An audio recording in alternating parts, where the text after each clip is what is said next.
Well, the Golden State Warriors find themselves in a 1-0 hole to the Boston Celtics as fans all over try to figure out what went wrong with the Warriors after a phenomenal, all-time first quarter from Steph Curry. One notable thing that Steve Kerr, head coach of the Warriors, decided to do was give an old, wisely, timely vet some clock. Andre Iguodala hadn't played in the playoffs since the first round of the playoffs because of a neck injury. He had missed the last 12 games of the postseason due to said neck injury, but got 12 minutes in game one. Iggy did go 3 or 4 from the field, but let's call a spade a spade. He's not the same Iguodala. The Celtics pretty much treated him like Draymond number 2. They didn't respect his jump shot. They knew he was looking to pass more times than not. I'm looking at some of the minute distributions here. Jonathan Kuminga only had 1 minute. Moses Moody only had 1 minute. Otto Porter Jr. had 23 minutes. Jordan Poole, 25 minutes. Gary Payton II, no minutes. And he's eligible and okay to play, following that ugly injury against the Grizzlies. Yeah, when Kuminga and Moody get a minute and under, as talented as those young rookies are, Otto Porter Jr. has been playing pretty good as of late. Made some pretty good and big shots against Dallas. Jordan Poole, we know what he's capable of doing.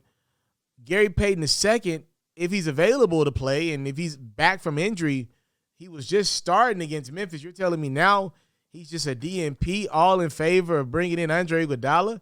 Let me tell y'all something.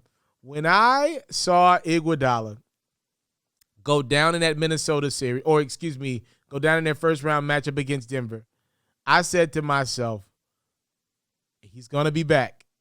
And he ain't going to be back no sooner than the finals. I knew Iguodala would do it this way.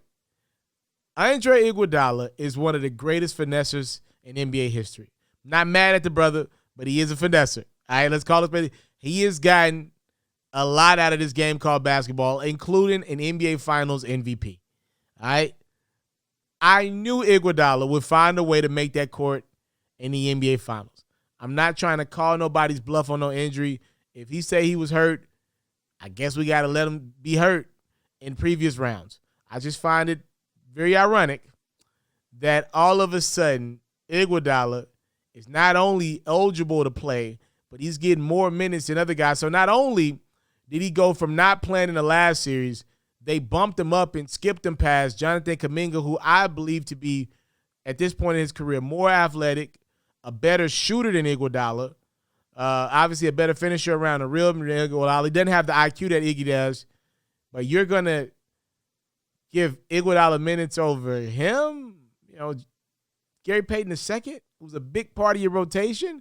Jordan Poole is a guy who doesn't play a lot of defense, but neither does Iguodala at this point in his career.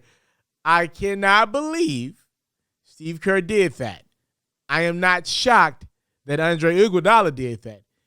If Iggy would have gotten hot and made a couple jump shots, trust and believe, he would have gave it everything he could to win one more Finals MVP.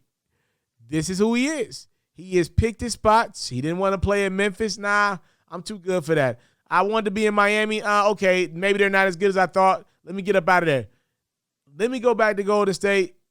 Let me get back to where my championship window opened, and let me get there and see if I can sneak one more ring out of this run.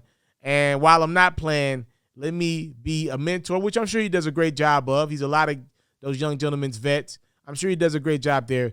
But Iguodala playing at this point in his career, that seems to be a reach by a great coach in Steve Kerr.